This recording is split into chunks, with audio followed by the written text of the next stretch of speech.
বন্ধুরা, মনের মুকুর গল্প পাঠের আসরে আপনাদের সকলকে স্বাগত। এখানে আমরা এমন এমন মজার গল্প বলি যেগুলো শুনলে রাগ থাকলে রাগ একবারে ভ্যানিশ, আর হাসি থাকলে হাসি তো ডাবল। আজও নিয়ে এসছি এক চমৎকার মজার গল্প, যেটা শুনলে খুব গম্ভীর মানুষও হাসি চেপে থাকতে পারবে না, আমি গ্যারান্টি দিচ্ছি। আর হ্যাঁ, গল্পটা ভালো লাগলে লাইকটা অবশ্যই দেবেন, কোনো কৃপণতা করবেন না কিন্তু। আর বন্ধুদের সাথে শেয়ার করবেন, তাদের হাসিটা একটু বাড়ুক না। আর সাবস্ক্রাইব সেটা না করলে কিন্তু আমি খুব রাগ করব। হ্যাঁ, তবে 5 মিনিটের বেশি অবশ্য নয়। চলুন তবে শুরু হোক আমাদের আজকের হাসির গল্প। বন্ধুরা, আজ আমি আপনাদের এমন এক বিজ্ঞানীর গল্প শোনাবো, যিনি পদার্থবিদ্যা, রসায়নবিদ্যা, জীববিদ্যা সব কিছুর থেকে বেশি ভালোবাসেন ব্যাঙাচিদের লেজ। হ্যাঁ, ঠিকই শুনেছেন, লেজ। পুকুরে যত ব্যাঙাচি লেজ ফেলে তিনি সব গুণে রাখেন, কারণ তিনি এক বিশাল গবেষণা করে ফেলেছেন। এই লেজ নাকি জাতীয় সম্পদ, ফেলে দিলে চলবে না, এটা দেশের অপচয়। তার মতে ব্যাঙাচিদের খসে পড়া লেজ দিয়ে এমন সব কাজ করা যায় যেটা শুনলে আপনারা বলবেন, ওফ, বিজ্ঞান তো পুরো উল্টে গেল। হ্যাঁ, তাহলে চলুন বন্ধুরা, আজ শুনে নেওয়া যাক সেই অতি গুরুত্বপূর্ণ, বৈজ্ঞানিক অথচ ভয়ানক মজার গল্প, তারাপদ রায়ের ব্যাঙাচিদের লেজ। ব্যাঙাচিদের লেজ খসে গেলে তারপর তারা ব্যাঙে পরিণত হয়। এইভাবে প্রত্যেক বছর বর্ষাকালে লক্ষ লক্ষ ব্যাঙাচি ব্যাঙত্ব প্রাপ্ত হয়। এই তথ্য মোটামুটি আমাদের সকলেরই জানা আছে, কিন্তু ব্যাঙাচিদের সেই খসে পড়া লেজের টুকরোগুলো কি হয়, এটা কিন্তু আমাদের জানা নেই। ব্যাঙ হওয়ার ঠিক আগে আগে ব্যাঙাচিরা যখন পূর্ণত্ব পায়, তখন এক একটা ব্যাঙাচির লেজের দৈর্ঘ্য অন্তত 1 ইঞ্চি হয়। সমস্ত ভারতে বছরে অন্তত 25 লক্ষ ব্যাঙাচির 25 লক্ষ ইঞ্চি লেজ খসে পড়ে। বিখ্যাত বৈজ্ঞানিক ও জীবতত্ত্ববিদ ডক্টর ঘনশ্যাম চক্রবর্তী অঙ্কটা কষে ফেলেছেন। প্রতি বছর ব্যাঙাচিদের খসে পড়া লেজের দৈর্ঘ্য হচ্ছে অনেক মাইল। বহু হাজার জোড়া জুতোর ফিতে এই খসে পড়া ব্যাঙাচির লেজ জুড়ে তৈরি করা যায়, আর পাকিয়ে যদি দড়ি বানানো যায় তো সারা দেশের সারা বছরের সমস্ত রেলযাত্রীর বিছানা বাঁধা যাবে। সুতরাং ব্যাঙাচিদের খসে পড়া লেজের অপচয় দূর করতে হবে। এই অমূল্য জাতীয় সম্পদের সুব্যবহার চাই। যেদিন থেকে এই চিন্তা ঘনশ্যামবাবুর মাথায় প্রবেশ করেছে, সেই দিন থেকেই তাঁর রাতের ঘুম গেছে ঘুচে। তাই এ বিষয়ে প্রথমে ঘনশ্যামবাবু তাঁর বন্ধুদের সঙ্গে আলোচনা আরম্ভ করেন।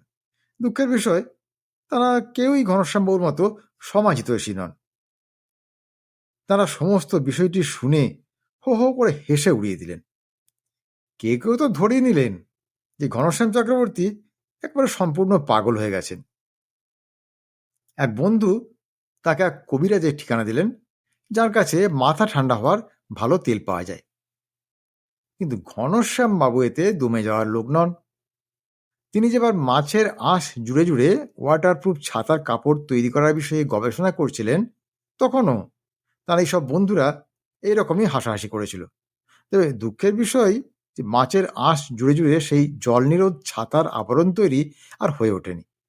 তবে এ বিষয়ে তার গবেষণা নিবন্ধ পড়ে দক্ষিণ পূর্ব নাইজেরিয়ার ধীবর সমিতি তাকে একটি চিঠি দিয়ে জানিয়েছিল যে তারা বছরে 1,500 মেট্রিক টন মাছের আঁশ সরবরাহ করতে পারবে। তা সেসব তো গেল পুরনো কথা, এখন থাক।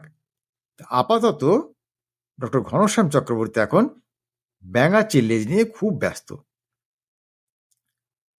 গ্রীষ্মের শেষ থেকে একটা হাতজাল দিয়ে বেলেঘাটা, মানিকতলা, বেহালা প্রভৃতি এলাকার বিখ্যাত বৃহৎ নর্দমাগুলি থেকে যথাসাধ্য ব্যাঙাচি ধরে জল ভর্তি ড্রামে করে নিয়ে এসছেন নিজের বাড়িতে। কিন্তু ব্যাঙাচিগুলো বাঁচেনি, বোধহয় খাদ্যের অভাবেই। ব্যাঙেরা পোকামাকড়, মশামাছি ইত্যাদি খেয়ে জীবন ধারণ করে, কিন্তু ব্যাঙাচিরা যে কি খায়, কি খেয়ে বেঁচে থাকে, এ কথা কিন্তু কোনো বইয়ে লেখা নেই। তা ব্যাঙ তো চতুষ্পদ প্রাণী, তা ব্যাঙাচির শিশুরা কি তাহলে ব্যাঙ মায়ের দুধ খেয়ে বেঁচে থাকে? ডক্টর ঘনশ্যাম চক্রবর্তী কয়েকটা বড় বড় ব্যাঙ ধরে আনলেন ব্যাঙাচিদের দুধ খাওয়ানোর জন্য। কিন্তু এনে ড্রামের জলের মধ্যে ছেড়ে দেওয়ার কয়েক মিনিটের মধ্যেই বিশাল বিশাল লাফ দিয়ে ব্যাঙেরা অদৃশ্য হয়ে গেল। বন্দিদশার থেকে সদ্যমুক্ত ব্যাঙ কত লম্বা লম্বা লাফ দেয়, ঘনশ্যামবাবু স্বচক্ষে না দেখলে সেটা কখনোই বিশ্বাস করতেন না। তা এর পরের বার ড্রামে করে ব্যাঙাচি নিয়ে আসার সময় সেই সঙ্গে ঘনশ্যামবাবু কয়েকটা ধাড়ি ব্যাঙও ধরে আনলেন। এনে সেগুলোকে পায়ে দড়ি বেঁধে ড্রামের আংটার মধ্যে দড়ির একটা মাথা আটকে ড্রামে আবদ্ধ করলেন। আর বন্দি ব্যাঙেদের সে কি প্রতিবাদ শুরু হলো! ব্যাঙের ডাক নিয়ে যুগ যুগান্তের যেসব কবিরা কবিতা রচনা করেছেন, সে ডাক শুনলে তাদের কবিতা লেখা চিরকালের মতো ছেড়ে দিতে ইচ্ছে হতো। কিন্তু ঘনশ্যাম চক্রবর্তী হলেন গবেষক ও সমাজহিতৈষী, এত সহজে হাল ছেড়ে দিতে তিনি রাজি নন। তবে বাদ সাধলেন তার নিকট প্রতিবেশীরাই। তারা থানায় নালিশ করলেন ডক্টর ঘনশ্যাম চক্রবর্তীর বিরুদ্ধে। তিনি নাকি তার শয়নঘরের মধ্যে একটি বেআইনি শূকর পালন কেন্দ্র শুরু করেছেন, আর সেই শূকরদের চিৎকারে পাড়ায় বসবাস করা একবারে অসম্ভব হয়ে উঠেছে। তো থানা থেকে পুলিশ এলে ঘনশ্যামবাবু তাদের বোঝালেন যে তার ঘরে কোনো শূকর নেই, তবে কিছু পোষা ব্যাঙ আছে এবং সেই ব্যাঙগুলো তিনি পুষছেন শখ করে নয়, সমাজের উপকারের জন্যে। পুলিশের লোকেরা অনেক খুন জখম মারামারি কাটাকাটি দেখেছে, কিন্তু এরকম ব্যাঙ পোষার বৃত্তান্ত এর আগে কখনো শোনেনি। আর কি যে করণীয় তাও তো তারা যায় না। তো ঘনশ্যামবাবুকে তারা বিশেষ কিছু করলো না, কিন্তু যাওয়ার সময় বেশ শাসিয়ে গেল। দেখুন, এই ভদ্রলোকের পাড়ায় ওসব ব্যাঙ ট্যাং পোষা চলতে দেওয়া যাবে না। ঘনশ্যামবাবু স্বভাবত নির্বিরোধ মানুষ, সুতরাং পুলিশের এই ধমকে তিনি বেশ ঘাবড়ে গেলেন। তিনি তার কষ্ট করে সংগ্রহ করে আনা ব্যাঙগুলিকে ছেড়ে দিলেন। ব্যাঙাতে শুধু ড্রাম ভর্তি জল, পাড়ার মোড়ের মাথায় একটা রাস্তা ভাঙা গর্ত আছে, যেখানে জলের টিউবওয়েল থেকে গড়িয়ে সারা বছর ধরে জল থাকে, সেই গর্তে গিয়ে ঢেলে দিলেন। খুব ভোরবেলা ঘুম থেকে উঠে ঘনশ্যামবাবু আজকাল একটা বেতের মোড়া নিয়ে মোড়ের মাথায় টিউবওয়েলের ধার ঘেঁষে ওই ব্যাঙাচিদের গর্তের পাশে চলে যান। তারপর সেখানে বসে বসে ব্যাঙাচিদের পর্যবেক্ষণ করতে থাকেন। তার উদ্দেশ্য একটাই, যে কখন ব্যাঙাচিদের লেজ খসে যাবে এবং সেই খসে পড়া লেজ কোথায় যায় বা কি হয় সেটা লক্ষ্য করা। বেলা 8টা নাগাদ একবার ঘনশ্যামবাবু বাড়িতে আসেন চা জলখাবার খেতে, আবার মিনিট 15 মধ্যেই ফিরে যান। ফিরে যাওয়ার সময় একটা ছাতা সঙ্গে করে নিয়ে যান, কারণ এই সময়টা রোদটা বেশ সানিয়ে ওঠে। আঢাকা মাথায় একটু সময় রোদে বসে থাকলেই মাথাটা কেমন যেন ঝিমঝিম করে ওঠে। এরপর বেলা 1টা নাগাদ ঘনশ্যামবাবু একবার আধ ঘন্টার জন্য স্নান খাওয়া করতে আসেন। তারপর সেই সন্ধ্যা পর্যন্ত গর্তটার পাশে বসে থাকেন, যতক্ষণ না অন্ধকার হয় এক দৃষ্টিতে ব্যাঙাচিদের পর্যবেক্ষণ করে যান।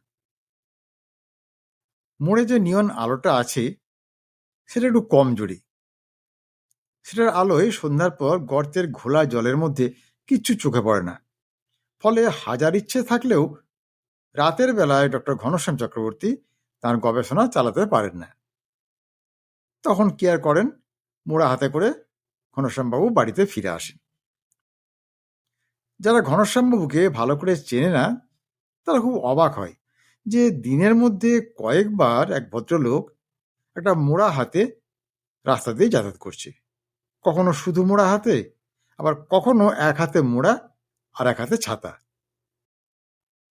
মোড়ের মাথায় এ দুটো জিনিস রেখে বাড়িতে কয়েক মিনিটের জন্য এলেও যে ফিরে গিয়ে সেগুলোকে ফেরত পাওয়া যাবে না, সেটুকু বাস্তব বুদ্ধি অন্তত ঘনশ্যামবাবুর এখনো আছে।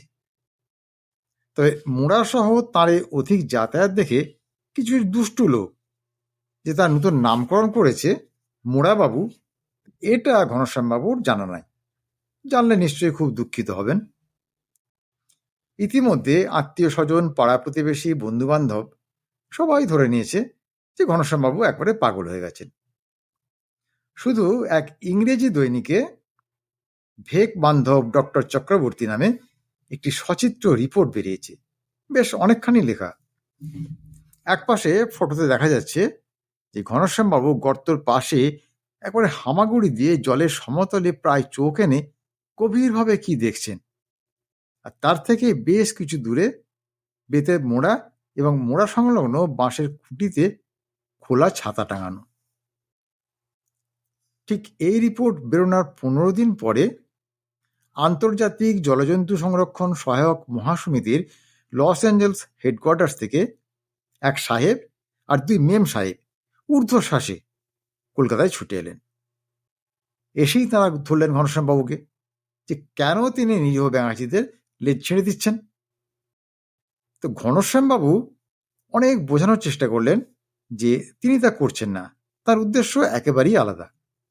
আর তাছাড়া সবচেয়ে বড় কথা হলো যে ব্যাঙাচিদের লেজ ছেঁড়ার কোনো দরকারই পড়ে না, এটা আপনিই খসে পড়ে। এই কথা শুনে সাহেব মেম সাহেবরা চেপে ধরল, দেখাও লেজ খসে পড়া, প্রমাণ করো।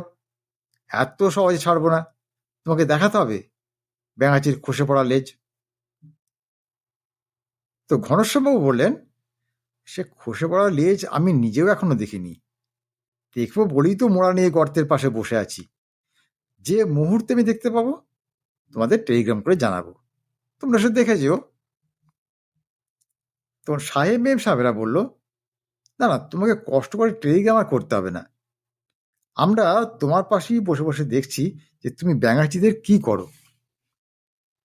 সুতরাং এখন একটা মোড়ার জায়গায় 4টে মোড়া হয়েছে। কলকাতার জনবহুল এক গলির মোড়ে রাস্তা কাটা গর্তের ধারে যদি কেউ কখনো দেখতে পাও যে একটা মোটা সাহেবের সঙ্গে 2 রোগা মেম সাহেব আর এক বাঙালি ভদ্রলোক মোড়ায় বসে নোংরা জলের মধ্যে উঁকি দেখি দেখছে, বুঝতে পারবে ওই বাঙালি ভদ্রলোকই বিখ্যাত সমাজহিতৈষী গবেষক ডক্টর ঘনশ্যাম চক্রবর্তী। তবে ডক্টর চক্রবর্তীকে দেখতে যাওয়ার জন্য কোনো তাড়াহুড়ো করার দরকার নেই। মানুষের চোখের সামনে লেজ খুলে ফেলতে ব্যাঙাচিরা ভীষণ লজ্জা পায়। ঘনশ্যামবাবুর কিংবা আন্তর্জাতিক জলজন্তু সংরক্ষণ সহায়ক মহাসমিতির সদস্যদের কবে যে ব্যাঙাচির লেজ খসে পড়া দেখার সৌভাগ্য হবে কে জানে। তো বন্ধুরা, ব্যাঙাচিদের লেজ যে এমন জাতীয় সম্পদ হতে পারে এটা কি কখনো কেউ ভাবতে পেরেছিলেন? যাই হোক, বিজ্ঞানী গবেষণা এখনো চলছে। কাল আবার নাকি পুকুরে গিয়ে নতুন লেজের নমুনা সংগ্রহ করবেন। দেখা যাক এবার তিনি কি মহাবিশ্ব বদলে দেন না কি করেন। বন্ধুরা, যদি গল্পটা ভালো লেগে থাকে তো লেজের মতো করে অপচয় না করে একটা লাইক ঠুকে দিন আর সাবস্ক্রাইবটা করে রাখুন, কারণ পরের গল্পে বিজ্ঞানী আবার যে কি নতুন আবিষ্কার করবেন তা কে জানে। আজকের গল্প তাহলে এখানেই শেষ করছি। খুব শিগগিরই আবার হাজির হব এইরকম একটি সুন্দর গল্পের ভিডিও নিয়ে। ততক্ষণ সবাই খুব ভালো থাকুন, সুস্থ থাকুন, আনন্দে থাকুন। নমস্কার।